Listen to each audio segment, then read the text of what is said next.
Selamat pagi kepada semua saudara-saudara dalam Kristus Yesus, ataupun mungkin kamu guna teks ini ataupun renungan ini dalam petang ataupun malam pun baik. Tapi saya mau unjukkan kamu ada satu hari yang diberkati oleh Tuhan. Dan kita akan sama-sama ingin merenungi firman Tuhan dalam satu tajuk beranak hukum dalam Injil. Juga kali ketiga kita untuk menerokai firman di Matius bab 5 ayat 17 sampai 20. Khotbah John Wesley ke-25 di mana khotbah atas bukit yang dinyatakan yang dikhobarkan oleh Kristus Yesus. John Wesley kali kelima dia tulis wacana kelima bagian ketiga. Teks yang kita akan guna sudah disuntik oleh TK dan Barry Johnson, Pastor Methodist Separa Bersara, dan isteri di Mi'kmaq, UK, dengan pembetulan oleh Ya, Daka dan Job Diok untuk Pusat Wesley untuk Geologi Kegunaan. Semua Tuhan memberkati masa kita sama-sama merenungi firman Tuhan. Mari kita datang bersama doa. Tuhan Bapa di surga, kami dengan hati yang ikhlas mau datang kepadamu supaya jiwa kami diperbaharui. Sebab hati kami diperbarui. Lebih kenal Kristus Yesus. Lebih mau ikut Yesus itu. Sebab Tuhan memberkati kami. Sebab kami betul-betul memahami firman. Oh Tuhan Bapa, bantulah dan pimpinlah kami. Dalam nama Yesus Kristus kami minta supaya Roh Kudus mimpin kami. Dan juga supaya Yesus Kristus benar darah yang dicurahkan di atas salib. Ampunlah dosa kami. Sebab hati kami diperkuduskan. Dalam nama Kristus Yesus kami berdoa. Amin. Saudara-saudari dalam Kristus Yesus, marilah kita baca akan firman Tuhan. Matius bab 5 ayat 17 sampai ke 20. Jangan kamu menyangka bahwa aku datang untuk mentiadakan hukum Taurat atau kitab para nabi. Aku datang bukan untuk mentiadakannya, melainkan untuk menggenapinya. Kerana aku berkata kepadamu, sesungguhnya selama belum layak langit dan bumi ini, satu iota atau satu titik pun tidak dapat ditiadakan dari hukum Taurat sebelum semuanya terjadi. Kerana itu siapa yang mentiadakan salah satu perintah hukum Taurat sekalipun yang paling kecil dan mengajarkannya demikian kepada orang lain, yang akan menduduki tempat yang paling rendah di dalam kerajaan surga. Tetapi siapa yang melakukan dan mengajarkan segala perintah-perintah hukum Taurat, yang akan menduduki tempat yang tinggi di dalam kerajaan surga. Maka aku berkata kepadamu, jika hidup keagamamu tidak lebih benar daripada hidup keagamaan ahli daulat dan orang-orang Farisi, sesungguhnya kamu tidak akan masuk ke dalam kerajaan surga. Saudara-saudari, Yesus Kudus mengkhabarkan undang-undang di perjanjian lama. Ayat ini tentang pesan penting bagi orang Kristian untuk hidup sesuai dengan ajaran Kristus. Sesiapa yang melanggar salah satu perintah yang paling kecil ini akan dan mengajar orang lain membuat demikian akan disebut orang yang paling kecil dalam kerajaan surga. Tetapi apabila siapa yang melakukan dan mengajarkan akan disebut besar dalam kerajaan surga. Maka kita lihat seterusnya, siapakah mereka yang menjadikan perkobahan undang-undang suatu ciri yang dicela, tidakkah mereka melihat kepada siapa ceraan mereka akan jatuh pada akhirnya. Sesiapa yang menghina kami atas dasar ini, menghina dia yang mengutuskan. Adakah pernah sesiapa mengkobarkan undang-undang seperti dia? Bahkan ketika dia datang, bukan untuk menghukum, tetapi untuk menyelamatkan dunia. Bolehkah sesiapa mengkobarkan undang-undang dengan lebih jelas? Lebih tegas daripada Kristus dalam kata-kata ini? Siapa yang akan membaikkan kata-katanya? Siapakah yang akan mengajar anak Allah cara berkobar? Siapa yang akan mengajarkannya cara yang lebih baik untuk menyampaikan pesan yang telah dia terima dari Bapa? Saudara-saudari, sesiapa yang melanggar salah satu daripada perintah yang paling kecil itu, atau salah satu daripada perintah-perintah yang paling kecil itu, perintah-perintah ini kita boleh perhatikan adalah istilah yang digunakan oleh Tuhan kita sebagai setara dengan hukum atau hukum dan para nabi yang melakukan perkara yang sama. Melihat bahawa para nabi tidak menambah apa-apa kepada hukum, tetapi hanya mengisytiharkan, menjelaskan dan mengkuatkuasakannya seperti yang digerakkan oleh Roh Kudus. Sesiapa yang melanggar salah satu dari perintah-perintah yang paling kecil ini, terutamanya jika ia dilakukan dengan sengaja atau dengan akur. Satu, kerana dia yang mematuhi seluruh hukum dan dengan demikian melanggar dalam satu perkara, bersalah atas semuanya. kemukaan Tuhan tetap ada pada dunia.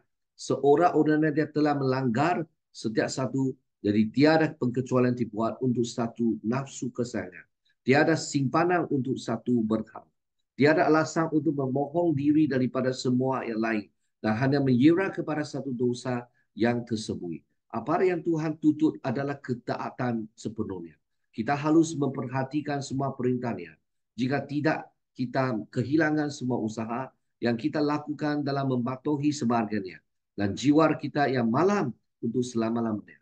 Salah satu yang paling kecil ini atau salah satu daripada perintah-perintah yang paling kecil ini, di sini ada satu lagi alasan yang dipotong.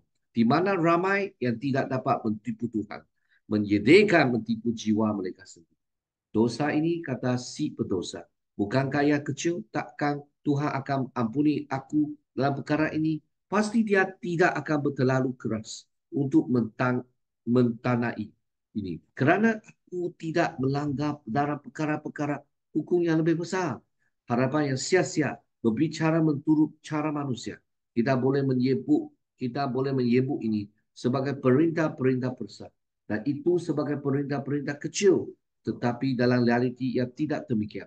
Jika kita menggunakan ketepatan pertuturan, tidak ada yang namanya dosa kecil. Setiap dosa adalah pelanggaran terhadap Tuhan, terhadap hukum yang suci dan sempurna, dan perhinaan terhadap keagungan besar surga. Dalam beberapa pekerjaan, boleh dikatakan bahawa sesiapa saja yang secara terbuka melanggar mana-mana perintah, mengajak orang lain berkara yang sama. Contohnya berbicara, dan banyak kecil lebih kuat daripada ajaran. Dalam pekerjaan ini jelas bahawa setiap pemabuk terbuka adalah guru kemabukan. Setiap pelanggar dari sahabat secara berterusan mengajar jirannya untuk mencemarkan hal Tuhan. Tetapi ini bukan semuanya. Seorang pelanggar undang-undang yang berterusan jarang berpuas hati untuk berhenti di sini. Dia biasanya mengajak orang lain untuk membuat demikian juga melalui perkataan dan juga contoh. Terutamanya apabila dia mengkeraskan lehernya dan membenci untuk ditegur. Berdosa seperti itu segera menjadi penyokong dosa. Dia mempertahankan apa yang dia bertekad untuk tidak ditinggalkan. Dia memaafkan dosa yang tidak akan dia tinggal. Dan dengan demikian secara langsung mengajar setiap dosa yang dia lakukan. Dia akan dipanggil yang terkecil dalam kerajaan surga, yaitu tidak mempunyai bahagian di dalamnya. Dia adalah orang asing kepada kerajaan surga yang ada di bumi. Dia tidak mempunyai bahagian dalam warisan itu. Dia ada bahagian dalam kebenaran dan kedamaian dan sukacita dalam Roh Kudus. Oleh itu, dia juga tidak mempunyai bahagian dalam kemuliaan yang akan dinyatakan. Saudara-saudari, apakah akibat bagi guru-guru? Tetapi jika mereka yang melanggar dan mengajak orang lain untuk melanggar salah satu perintah yang paling kecil ini akan disebut paling kecil dalam kerajaan surga. Tidak akan dapat bahagian dalam kerajaan Kristus dan Allah. Jika bahkan mereka ini akan dibuang ke dalam kegelapan di luar, di mana ada tangkisan dan ketakan gigi. Maka di manakah mereka akan muncul yang Tuhan kita terutamanya maksud dalam kata ini, mereka yang mengyantang kata watak guru-guru yang diutus dari Tuhan, namun mereka sendiri melanggar perintahnya. Ya, dan secara terbuka mengajar orang lain untuk membuat demikian menjadi rosak baik dalam kehidupan dan doktrin. Kita lihat guru yang hidup dalam dosa. Ini terdiri daripada beberapa jenis. Jadi pertama ialah mereka yang hidup dalam dosa yang disengajakan dan berterusan. Sekarang jika seorang pendosa biasa mengajar melalui terandanya, apatah lagi mereka seorang menteri yang berdosa. Walaupun dia tidak cuba untuk mempertahankan, memaafkan atau meninggalkan dosanya, jika dia berbuat demikian, dia benar-benar seorang pembunuh, yang pembunuh hukum jemaatnya. Dia memenuhi kawasan kematian. Dia adalah alat terpilih putera kegelapan. Apabila dia pergi dari sini, neraka dari bawah bergerak untuk menyambutnya ketika dia datang. Dia juga tidak dapat tergelang ke dalam lubang yang tidak berdasar tanpa menyerit orang ramai bersamanya. Seterusnya ada lelaki yang baik, yaitu orang yang baik, yang menjadi kehidupan yang mudah dan yang tidak berbahaya.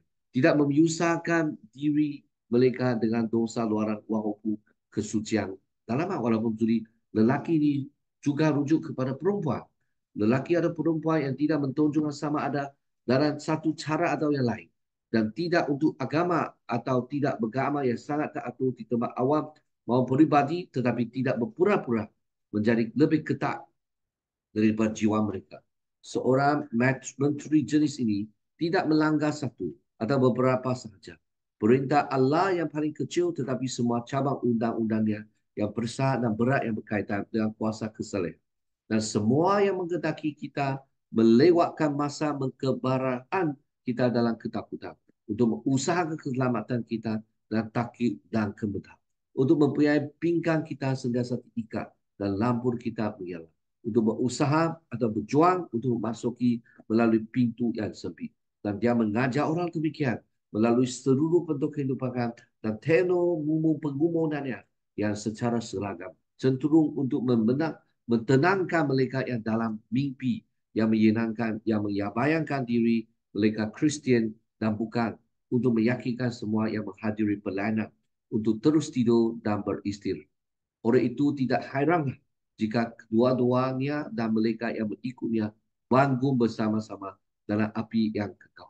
Di atas semua ini dan kehidupan bertinggi musuh-musuh Injil Kristus adalah mereka yang secara terbuka dan inspeksi menghakimi hukum itu sendiri dan memfitnah hukum. Mereka mengajar orang yang melanggar dosai untuk membubarkan, melonggarkan, melepaskan kewajiban. Bukan hanya satu bayan terkecil atau yang besar, tetapi semua perintah sekalian. Mereka yang mengajar tanpa menutupi dalam berhidup berkata, apa yang Tuhan kita melakukan dengan hukum, yang menghapuskannya. Hanya ada satu kewajiban, yaitu percaya. Semua perintah tidak sesuai untuk zaman kita.